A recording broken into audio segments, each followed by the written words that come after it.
In this lesson, we will talk about the legal and regulatory frameworks for sanctions compliance. Sanctions regimes are governed by complex legal and regulatory frameworks, including those of the U.S. Office of Foreign Assets Control, OFAC, the European Union, the UK Office of Financial Sanctions Implementation, OFAC, and the United Nations Security Council, UNSI. These frameworks aim to enforce international security and policy objectives, often extending their reach through extraterritoriality and secondary sanctions, which target non-domestic entities engaging with sanctioned parties.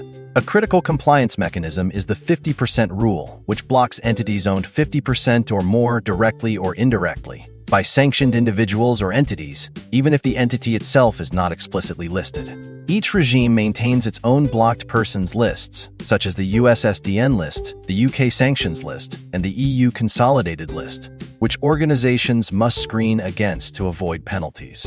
These frameworks, while overlapping in some areas, differ in enforcement approaches and thresholds, requiring businesses to navigate them carefully to ensure compliance. Sanctions compliance requires navigating a complex landscape of overlapping legal frameworks, extraterritorial enforcement, ownership control rules, and evolving blocked persons lists. Effective compliance hinges on robust screening, beneficial ownership analysis, and a nuanced understanding of each regime's unique features. We have already made an overview of major sanctions frameworks.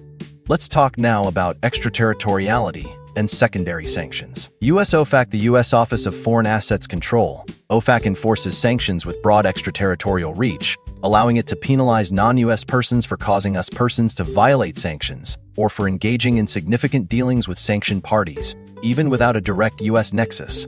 OFAC also imposes secondary sanctions targeting non-U.S. entities, e.g. banks, companies, that transact with sanctioned countries like Iran, Russia, or North Korea. These entities risk being cut off from the U.S. financial system, a powerful deterrent for global businesses. As a result, even non-U.S. companies must screen for U.S. sanctions risks to avoid penalties and maintain access to U.S. markets.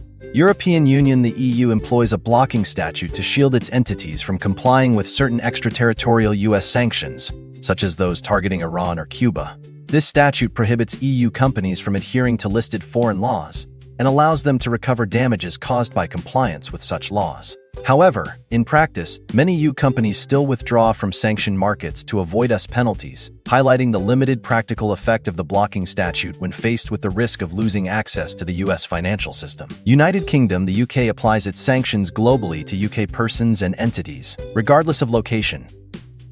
Post-Brexit, the UK has gained autonomy to diverge from EU and US sanctions regimes, though it continues to align closely on major programs.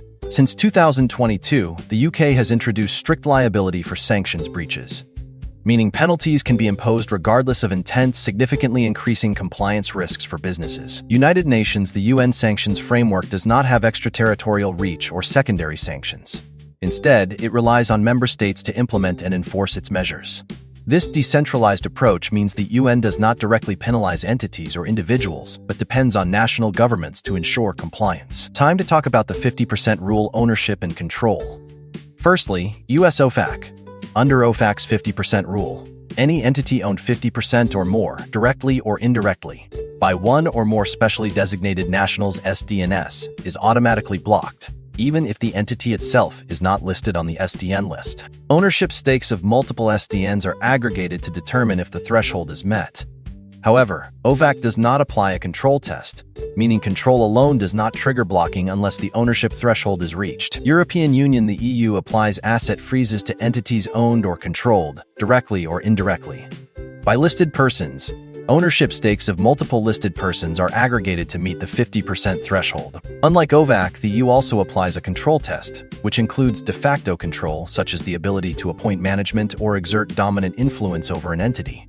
This broader approach ensures that both ownership and control are considered in sanctions enforcement. UK OFAC, the UK's 50% rule blocks entities owned more than 50% by a designated person, whether directly or indirectly. Aggregation of ownership stakes only applies if there is a joint arrangement or coordinated control. The UK also applies a substance over form control test, considering factors like the ability to appoint or remove board members or exert dominant influence, making its approach broader than OFAC's but narrower than the EU's.